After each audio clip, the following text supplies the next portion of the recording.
Hey everyone, welcome to week 3 of your 6-week program.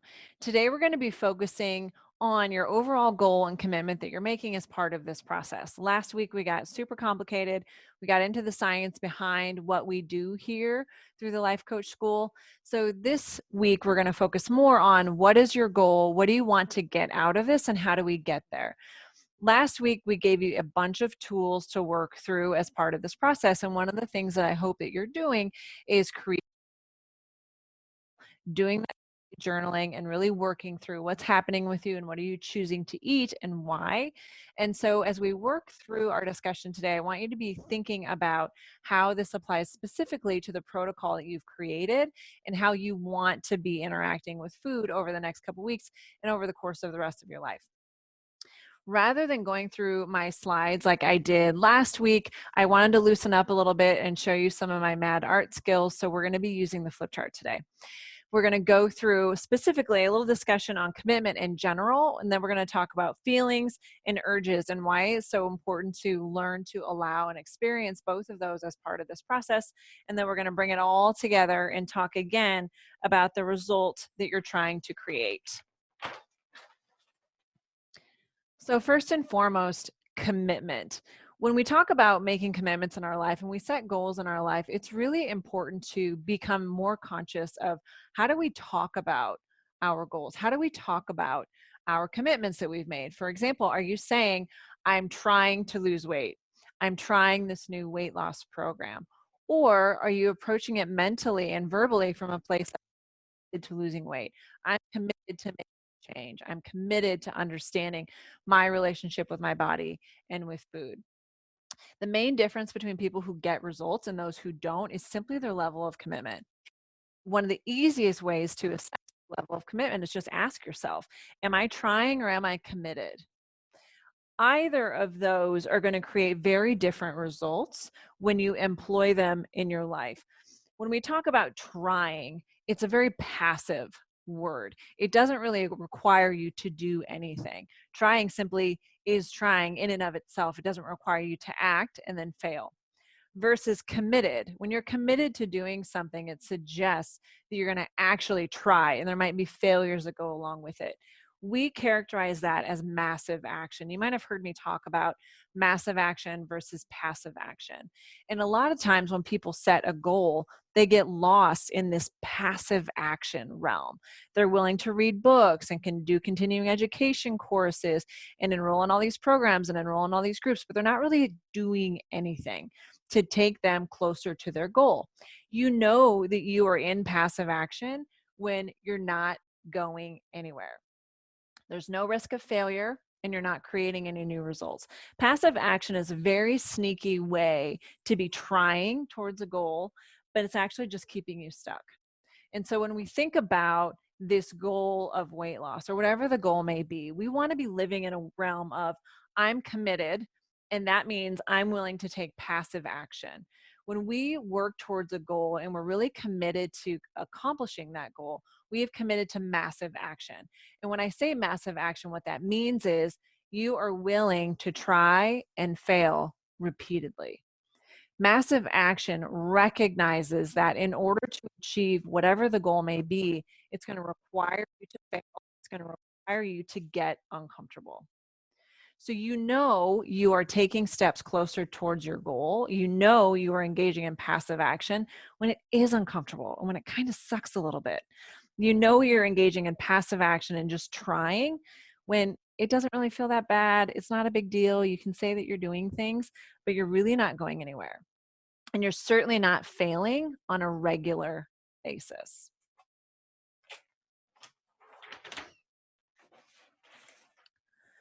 So with that massive action is certainly going to be a level of discomfort. Because when we take massive action, it forces us to confront our thoughts and beliefs that might be holding us back. And that might also force us to recognize and process some feelings that we're not usually used to processing. So again, I have a fantastic piece of art here showing you how feelings work. Now, When I talk about feelings, I'm talking about something that starts in our brain with a thought and then it passes down to our bodies. It's not the same as a physical sensation. If I bang my knee on a table, that's going to start in my knee until my brain and my nerves pick up on it. Oh, I'm in pain. It's not the same type of a process. When I talk about feelings, it's top down from a thought, and then I feel it in my body. It's a vibration that passes through my body. As you can clearly see from my wonderful piece of art, all of those vibrations are causing this person to take different directions in their lives. When we operate within our feelings without really recognizing the feelings that we're having and how they're impacting how we show up, we just kind of follow these paths. I'm feeling tired and this is what I do. I'm feeling happy and this is what I do. And oftentimes those feelings and patterns play into our overeating because we're not recognizing the vibrations that are happening in our bodies. We're operating on autopilot and we're just letting those feelings and those habits take us where they've always taken us. And so, in order to change our results, we have to start dealing with those feelings differently. And so I always say, come back to this. It's just a vibration in your body. It's nothing to be afraid of. It's nothing to stop us from acting. It's nothing to stop us from taking massive action because that discomfort, it's just a vibration in my body. It doesn't actually hurt me, right? It's something we can all handle. You're not going to go down a black hole. It's not actually going to hurt you. It's just uncomfortable at the time, but it's just a vibration. And so mentally, if you can just remember that, this is going to be uncomfortable and it's going to cause some negative feelings to come up, but it's nothing that we can't handle. It's just a vibration.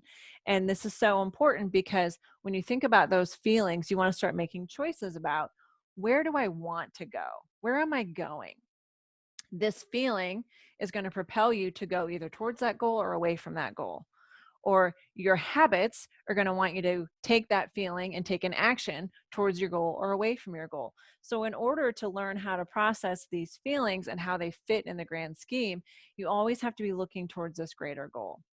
If you don't have a greater goal related to your health or fitness or weight loss, you can process those feelings however you want. You can resort to those old patterns. But when you're trying to receive those feelings and do something differently with them and not follow the old arrows, you have to remind yourself, this is where I'm going. And so that's going to require me to do something different with these emotions when they come up. Similarly, we have those urges that we talked about last week. Now, we are the victims of over desire and over urges, right? We want these foods that our brains feel like are so important. And so we have this pattern of, we have these urges, we want the chocolate cake, we eat the chocolate cake, we get the dopamine, and that's kind of our habit. Now, a lot of times when people try and do is just like a negative feeling. They'll treat an urge like a negative feeling and they'll try and resist it or react to it or avoid it. And historically, when we have negative feelings, we avoid them through buffering, through food or alcohol or whatever. With an urge, we just try and pretend like it's not there. I don't want the chocolate cake. I don't want the chocolate cake. Everything is fine. We pretend like it's not happening. We resist it. And just like that boomerang or that rubber band that's pulled taut, eventually it comes back and you give in to the urge. And then you beat yourself up and you feel terrible. But physiologically, you have reinforced the importance of that urge. And chemically, you've given your brain a reward chemically for giving into that urge. And so it just creates this cycle because then you beat yourself up and you go back to resisting and trying not to react to those urges. And it just creates this tension and this cycle where you're just reinforcing the importance of giving into those urges. Your brain knows, well, I'm going to resist it and I'm going to resist it, but then it's going to be so good when I get it. And then around and around we go. So what we do is, rather than resisting and reacting to those urges, when you want that chocolate cake, when you want that extra glass of wine or whatever it may be, we just feel it. We witness the feelings, we allow the vibration in our bodies, and we don't give into it. This takes the approach that the only way out of this cycle is through it. The only way to stop the urges and stop this cycle is to just allow it to happen and allow it to pass through your body. And that's going to require you to become much more in tuned with your body and with your thoughts. those thoughts that create that urge. I just want that. I'm so tired. It's been a long day. It's going to taste so good. I just want it. All those simple little thoughts that reinforce that urge, we're going to have to become real savvy. We're going to have to develop a close relationship with them and understand how they interact with amplifying that urge. And instead of responding to that urge and giving into that urge, we're just going to sit with it and experience it in our bodies. Now, historically, if you've worked with me, we've talked a lot about feelings and processing negative feelings and emotions. This is going to be no different. So when we have an urge, what I recommend is utilizing a handful of different options. If you're someone who meditates and you're able to kind of slip inside yourself and experience yourself as the watcher of yourself or the watcher of your mind, that is a very useful practice when it comes to allowing urges or allowing negative emotions. You remove the part of you that watches yourself thinking from the urge, and you just watch yourself think about the urge. You just watch those thoughts that come through, and you recognize that you are not those urges. You are not those thoughts. You are something different. Another alternative is to describe the urge to someone like a Martian who has no sense to be a human and experience those urges. And so you say to them, when I'm wanting chocolate cake, it's like this tension in my chest and in my stomach. And it's like this kind of sour feeling. And if it had a color, it'd be like slimy green color. And if it had a temperature, it'd be kind of hot because it feels very important, right? So you explain these types of urges to someone who's never experienced them before. What that does is it separates your desire to respond to the urge as you have in the past from you who's currently feeling the urge, and it forces you just to sit with it. Rather than jumping in that pattern, you step back and you say, okay, no, what's really happening in my body? What am I feeling? What is this like for me? You just really take it and you look at it. Similarly, one of the options that I offer is to pretend that you're holding the urge like in the palm of your hands and you're just looking at it. Like, what would that urge look like? What would it be like to hold it and kind of sit with it and examine it? So rather than pretending like it's not there by reacting it or resisting it, we really take it out under a microscope and just feel it and get really comfortable at experiencing an urge. Because once we get comfortable with experiencing an urge, it just passes through us. It's like once you open the door to it, it just passes through. But when you're holding the handle so tightly, trying not to let that urge in, eventually it busts open and just bulldozes you. So what we do is we open the door and we let it come in and we let it pass through ourselves, just like you would do with a negative emotion that doesn't feel good. But you have to go through it. You have to process it, right? The reason that we do this, the reason we allow these urges is because we're trying to interrupt the A line of your model. So up here, we have resistance and reaction, and eventually our action is we give in to the urge, and then we create the result of being overweight or over drinking or whatever it may be. But the fact of the matter is our actions always end up giving into the urge. So the urge occurs, that's the feeling, I have an urge, and the action is I give in to the urge and I indulge in whatever it may be. The feeling is not going to change. We're still going to have the urge. We're still going to have the over desire, but we're interrupting the model at the A line, right? So we still have that feeling and we just sit with it and we process it. It allows us to take a different action from that feeling of an urge. And that action might be you do one of the worksheets that I've offered you, or you journal, or you take a walk outside, or whatever it may be. Have a dog who wants to really participate in this. But the fact of the matter is we are processing the feeling so that we can take a different action rather than resisting the feeling so much that the only natural reaction and action we're going to take is to give in to that urge. In order to do that this week and help you work towards your result that you want, what we're going to do is we're going to do 100 urge exercise. Now, there is no science behind 100 urges. It's a nice, pretty round number. It's a lot, and it's simple.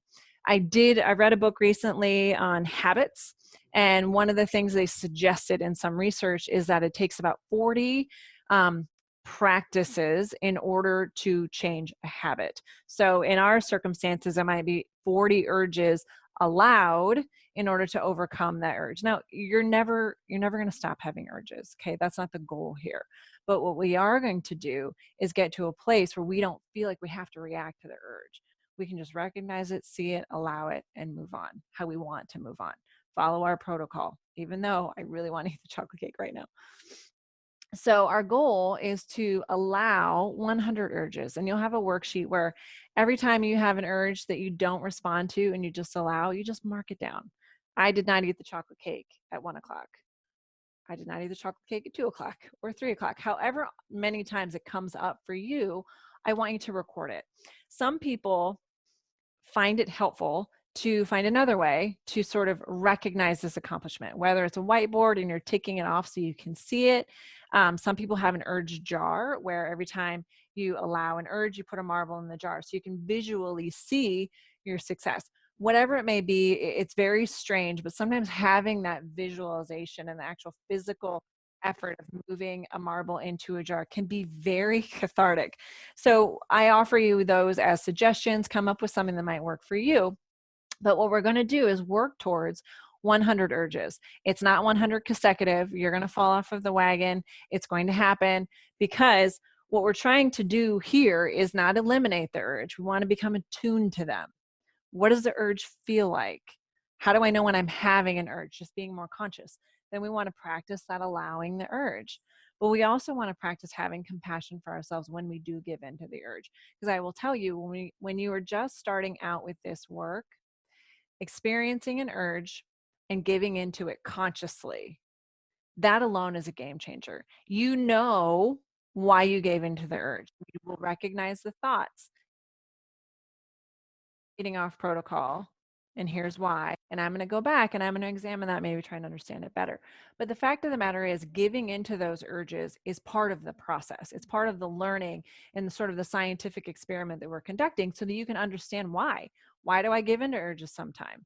And do I want to give into this urge consciously and have a joy eat or an exception? And we're going to talk about those in the future. But as part of that, we're going to practice having compassion for ourselves. We talk about it as you write it down. You write down the time that you ate off protocol and you move on. You just get over it. You're not going to be hard on yourself. You're not going to beat yourself up. You're going to move on. That's another one of the main problems we see in traditional diets is that people have these strict rules and requirements and they fall off the wagon and they're horrible to themselves. It's no wonder that they fail because they don't practice their thoughts. They don't watch their mind and practice loving their bodies and loving themselves as they work through this process. And we're going to practice that. So again, not only are we practicing compassion, but we're practicing allowing those urges because this is a skill. It's not something that you can cold turkey and just do and be good at and never have an urge ever again. This is a lifelong skill. Recognizing the urge, knowing how to allow it, having compassion for yourself when you don't want to follow it or when you don't want to allow it and you don't want to follow your protocol, and just getting back in the practice of doing that. So this week, we are kind of regrouping, focusing on that goal, focusing on your commitment, and really focusing on your why. How committed are you to this process? Are you willing to complete these worksheets and allow these urges? Because we want you committed. We don't want you trying. We want you to come into this and say, I'm going to fall flat on my face and over again until I get where I want to go, because that is how this works. It's not a diet that you get on and it fixes it and life is good. This is a change in your lifestyle. This is a change in your approach to food and your relationship with yourself. It's going to take practice, but you have to be committed to it. So I hope that you enjoy the work this week. Allowing the urges is because they're going to happen not only in your eating and your relationship with food, they're going to happen with alcohol, they're going to happen with shopping, all different aspects of your life. So we're going to really flex that muscle of recognizing an urge and learning how to allow it to take you one step closer to your ultimate goal. And that might be weight loss and it might be overeating, whatever it may be. But this is the core foundation of it. All right, my friend, I will see you at our next session.